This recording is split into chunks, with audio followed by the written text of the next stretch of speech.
मेरे पापा ने कर्ज की वजह से मेरी शादी एक जमींदार से कर दी। वह मुझसे उम्र में दोगुना था। हवेली में किसी मर्द को आने की इजाज़त नहीं थी, क्योंकि जमींदार डरता था कि मेरी बीवी कम उम्र और खूबसूरत है, कोई मर्द उस पर आशिक न हो जाए। एक रोज़ मर्दाना खाने से एक खूबसूरत नौजवान आया और कहा, जमींदार की दवाई दो, उसकी तबीयत खराब हो गई है। उस नौजवान को देखकर मैं उसकी दीवानी हो गई और पहली मुलाकात में हमने नज़दीकियाँ बढ़ाई। और एक रात हम छत पर मुलाकात कर रहे थे कि जमींदार की आंख खुल गई और फिर उसने जो कुछ किया वो सुनकर आपकी रूह कांप जाएगी। कुछ घंटों पहले मुझे एक ऐसे अजनबी शख्स के नाम कर दिए गए थे जिसको आज तक मैंने गौर से देखा भी नहीं था, बल्कि मुझे तो हमेशा उसके नाम से ही नफरत हो रही थी। मैं उनके कमरे में दुल्हन की सेज सजाए बैठी हुई थी। मुझे ऐसा लगता था जैसे मेरे दिल में कोई जज्बात ही ना हो। मुझे कुछ समझ नहीं आ रहा था कि यह सब कुछ क्या हुआ है। सुबह तक मैं अपनी माँ के साथ घर के काम कर रही थी और शाम में मैं एक ऐसे अजनबी शख्स के नाम लिख दी गई थी जिसके नाम से ही मुझे नफरत थी। मैं अभी अपनी ज़िंदगी के बारे में सोच ही रही थी कि अचानक ही कमरे का दरवाज़ा खुला और एक शख्स कमरे में दाखिल हुआ। एकदम से मेरी नज़र दरवाजे की तरफ उठी थी। दरवाजे के पास कोई और नहीं था बल्कि मेरे पति, जो इस गांव के जमींदार बलवंत खड़े हुए थे। मुझे देखते ही मूंछों को ताव देकर मुस्कुरा रहे थे, लेकिन उनके चेहरे पर एक ऐसी खनकी थी जिसको देखते ही मेरे पूरे जिस्म में सनसनी सी दौड़ गई थी। मुझे अपना वजूद बेबस से महसूस हो रहा था। वो शख्स मुझसे उम्र में काफ़ी बड़ा था। ऊंचा लंबा कद और भारी जिस्म की वजह से मुझसे काफ़ी रौबदार लग रहे थे।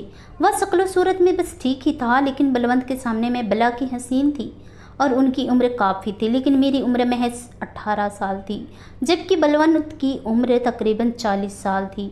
वो मेरी खूबसूरती देखकर ही मेरी तरफ घायल हुए थे, नहीं तो मैं बिंदास ज़िंदगी अपने गरीब घर में गुजार रही थी। वो जैसे ही मेरे करीब आ रहे थे, मेरे दिल की धड़कन तेज़ धड़कने शुरू हो गई थी। मेरे हाथ पांव ठंडे हो रहे थे। मैं नहीं जानती थी कि आज रात मेरे लिए कैसी होगी। मैंने तो ख्वाबों ख्याल में भी नहीं सोचा था कि मुझसे इतनी बड़ी उम्र वाला शख्स मेरे नसीब में लिख दिया जाएगा। मैंने बचपन से ही बहुत दुख देखे थे, लेकिन एक उम्र तक मैंने यही सोचा था कि शायद जब मेरी शादी होगी तो मैं बहुत खुश होंगी, लेकिन मैं नहीं जानती थी कि मेरे नसीब में भी बदकिस्मती ही लिखी हुई है। वो आकर मेरे करीब बैठ चुके थे। मैंने फ़ौरन से ही अपने पाँव समेट दिया था। मुझे समझ नहीं आ रहा था कि मैं उसके सामने क्या बोलूँ, क्या करूँ। उनका अजीब सा रवैया घबराहट में डाल रहा था। वो महज मुस्कुराकर मुझे देखते जा रहे थे। उन्होंने अभी तक मेरा घूंघट नहीं उठाया था। मैं जाली नुमा घूंघट की आड़ में उसको देख रही थी। थोड़ी देर गुजरने के बाद कमरे के अंदर एक जोरदार आवाज़ गूंजी थी। वो मेरी तरफ देखते हुए कहने लगे, खुशी, मैं जानता हूँ कि तुम मुझसे खफा है। तूने सोचा होगा कि तेरा जो मर्द है वह काफ़ी जवान और खूबसूरत होगा, जो तेरे साथ पहुँच जचेगा। लेकिन याद रख खुशी, अब सब कुछ तेरा मैं ही हूँ। अगर तूने मेरे साथ गद्दारी करने की कोशिश की या मुझे कभी भी धोखा दिया तो याद रखना, तुझे ऐसी मौत मारूंगा कि कभी तो अपना चेहरा भी नहीं पहचान पाएगी। मेरा दिल बलवंत की बात सुनकर सहम गया था। मैंने खौफ भरी निगाहों से बलवंत की तरफ देखा था।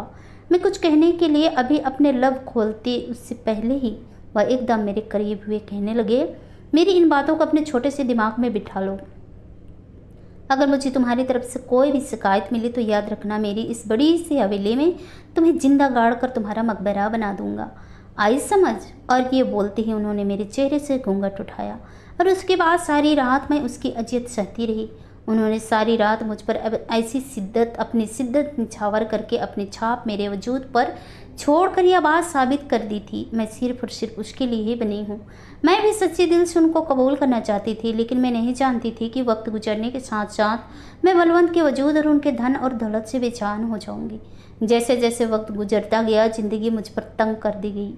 मैं सांस भी बलवंत की इजाज़त से लेती थी। वो मुझे बाहर की दुनिया से छुपा कर रखना चाहता था, क्योंकि उसको डर था कि अगर किसी बाहर के मर्द ने मुझे देख लिया तो वो मुझ पर आशिक हो जाएगा, और ऐसा ही खतरा मेरी तरफ से उन्हें था। मैं बहुत कम उम्र और बहुत ही खूबसूरत थी। उसको मेरी खूबसूरती से ही मोहब्बत थी, लेकिन धीरे धीरे उसके संग मैं अपना आप खोकर एक संजीदा औरत बनती जा रही थी, क्योंकि उसको बर्दाश्त नहीं करना मेरी बर्दाश्त से बाहर थे।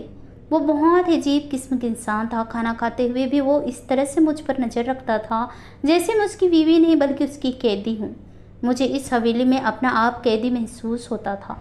ऐसा लगता था कि वह हवेली ना हो बल्कि कोई कब्रिस्तान हो जहाँ पर कोई रहता ही ना हो। उसने मुझे बिल्कुल अकेला कर दिया था। मैं इस वीरान और उजाड़ हवेली में तन्हा रह रह कर पागल हो गई थी। मैं रब से दुआ करती थी कि मैं किसी भी तरह इस हवेली से निकलकर बाहर की दुनिया को देखूं। मैंने हमेशा आज़ाद माहौल में अपनी ज़िंदगी गुजारी थी। शादी के बाद ऐसी ज़िंदगी मैंने कभी सोची भी नहीं थी जो मुझे अब जंजीर बनी हुई थी। मैं हमेशा खुद को एक आज़ाद पंछी की तरह देखना चाहती थी, लेकिन बलवंत ने मुझे एक कैद कबूतर की तरह रखा हुआ था। उसका मिजाज काफ़ी गुस्सैल थी।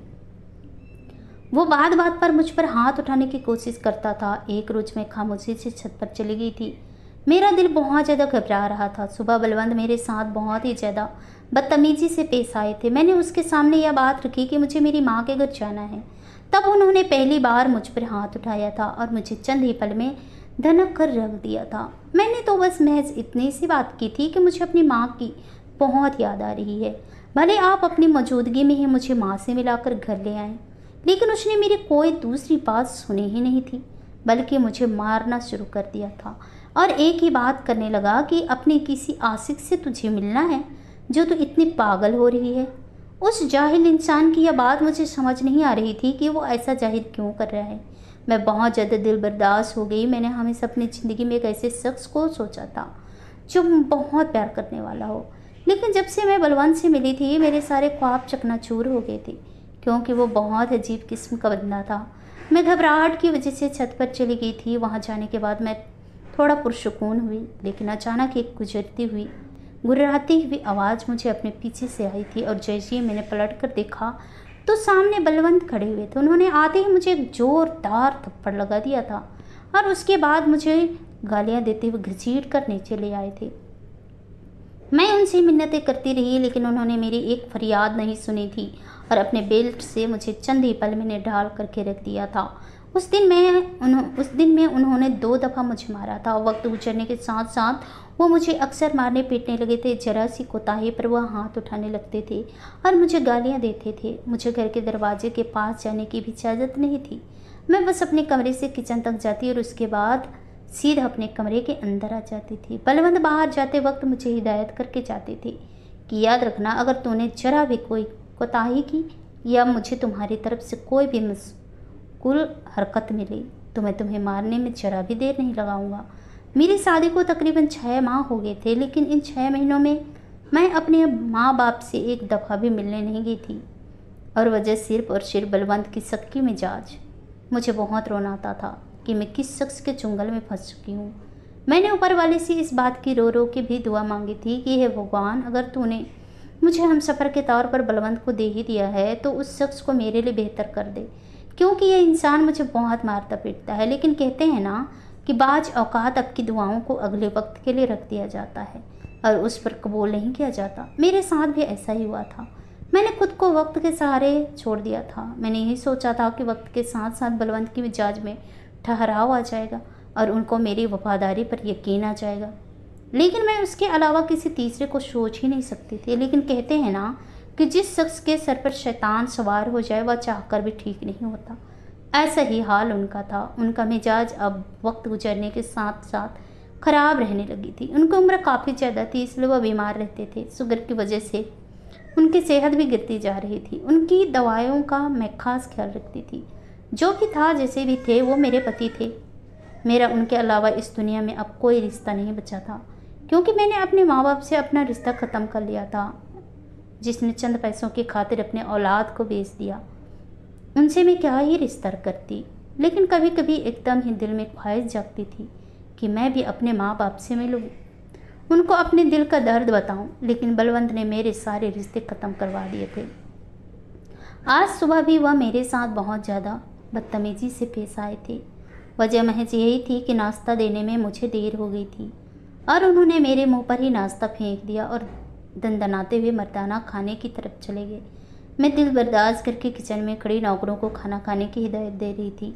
वैसे तो मैं बहुत खुशहाल थी। बलवंत ने मुझे हर सुख दिया हुआ था, कपड़े, नौकर चाकर, हर आराम। लेकिन कहते हैं ना, इंसान को इन सब चीज़ों के बावजूद भी अपने पति के प्यार की ज़रूरत होती है, जिसको मैं तरस जाया करती थी। मैं इन्हीं सब चीज़ों के बारे में सोचती हुई बरामदे में आकर बैठ गई थी। मेरी आंखों में आंसू ही आंसू थे। मैं अभी उठकर अपने कमरे की तरफ जाती कि एक नौजवान लड़का लाउंज में दाखिल हुआ। उसको देखकर मैं अपनी जगह खड़ी रह गई। काफ़ी जवान था और उसका रंग दूध से भी ज़्यादा सफ़ेद था। ऊंचा, लंबा कद, चौड़ी जिस्मात, वह शख्स जो भी था बहुत हैंडसम था।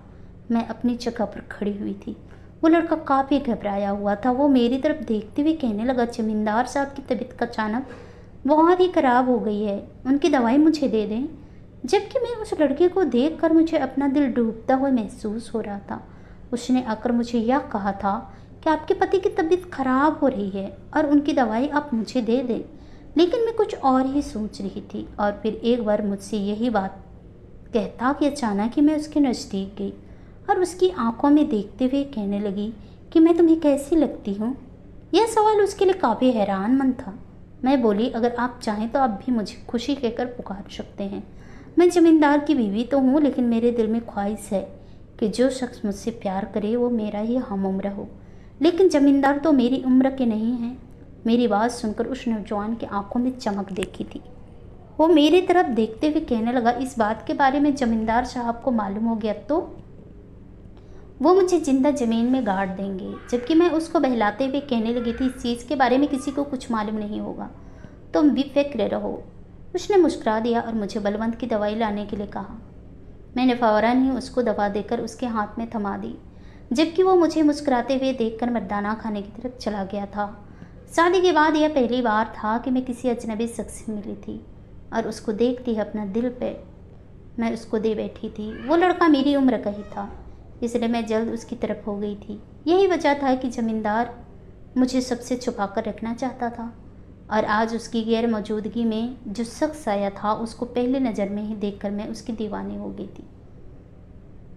वक्त गुजारने के साथ साथ मैंने उस नौजवान मर्द से अपना रिश्ता बढ़ा दिए थे। वो अक्सर बलवंत की गैर मौजूदगी में छुप छुप कर घर के अंदर आता था।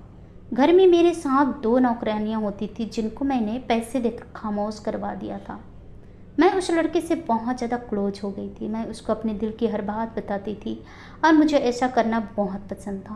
मैंने हमेशा यही सोचा था कि मैं बलवंत के साथ हमेशा ईमानदारी से रहूँगी, कभी भी उन्हें धोखा या फरेब देने का सोचूंगी भी नहीं।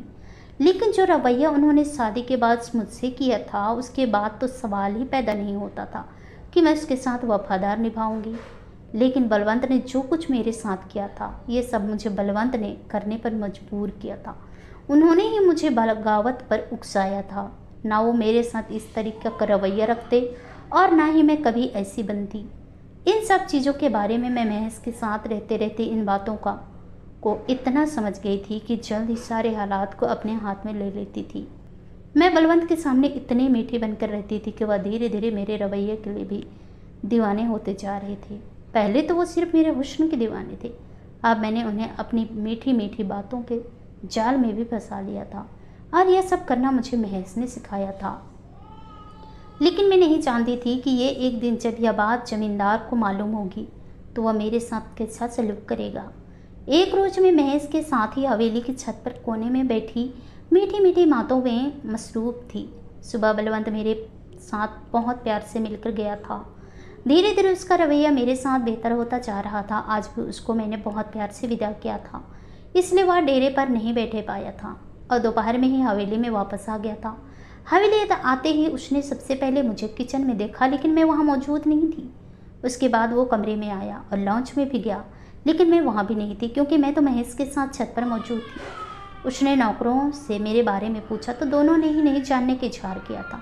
यह सब करने के लिए मैंने ही उन्हें कहा हुआ था कि कभी भी ज़मींदार तुम लोगों के सामने आ जाए और मैं महेश के साथ मसरूफ़ हूँ तो तुम दोनों कभी भी इसको इस बात को मत बताना कि मैं इस पहर कहाँ पर मौजूद हूँ।